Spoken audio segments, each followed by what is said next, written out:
बात करूयात काश्मीर प्रश्नी फक्त पीओकेवर चर्चा होईल असं पंतप्रधान नरेंद्र मोदी यांनी स्पष्ट केलेलं आहे। पहलगाम हल्ला आणि पाकिस्तानातील दहशतवाद्यांच्या तळावर केलेल्या एअर स्ट्राईक नंतर पहिल्यांदाच पंतप्रधान नरेंद्र मोदींनी देशाला संबोधित केलं। दहशतवाद आणि संवाद एकत्र होऊ शकत नाही असंही मोदींनी स्पष्ट केलंय।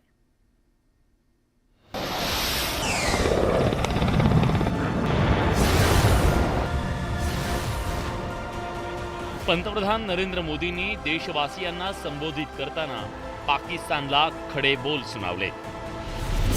एकजूट हीच दहशतवादाविरोधातली ताकद असल्याचं पंतप्रधानांनी सांगितलं। सिंदूर पुसणाऱ्यांना कठोरात कठोर शिक्षा मिळेल असा इशारा मोदींनी दिला।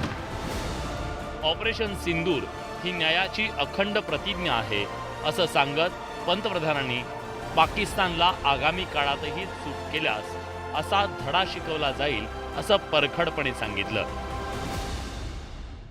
और मैं फिर दोहरा रहा हूं,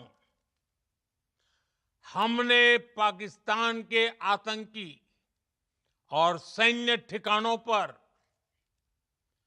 अपनी जवाबी कार्रवाई को अभी सिर्फ स्थगित किया है। आने वाले दिनों में हम पाकिस्तान के हर कदम को इस कसौटी पर मापेंगे कि वो क्या रवैया अपनाता है। पहलगाम मध्ये क्रौर्याची परिसीमा गाठणाऱ्या दहशतवाद्यांना आणि त्यांच्या आकांना पाकिस्तानात जाऊन धडा शिकवल्याचं पंतप्रधानांनी सांगितलं।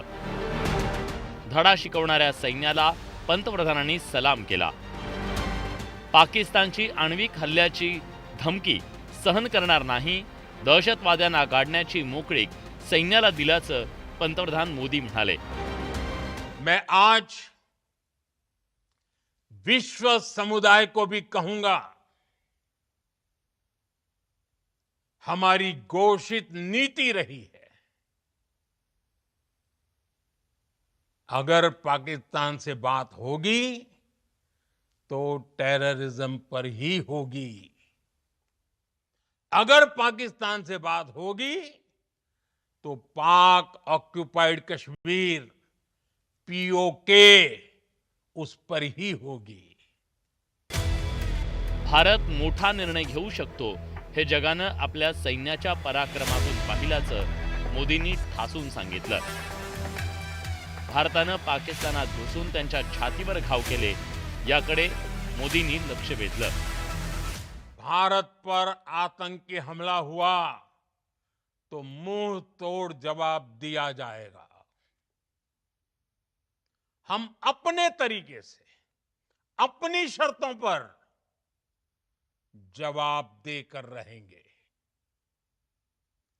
हर उस जगह जाकर कठोर कार्रवाई करेंगे जहां से आतंकी जड़ें निकलती हैं।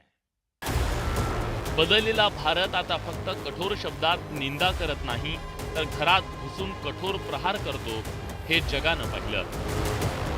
त्यामुळे आता दहशतवादी असो की पाकिस्तान कोणतीही आगळी करताना 100दा विचार करेल, कारण इकडे आता घरात घुसून मारणारा नवा सशक्त भारत निर्माण झालाय।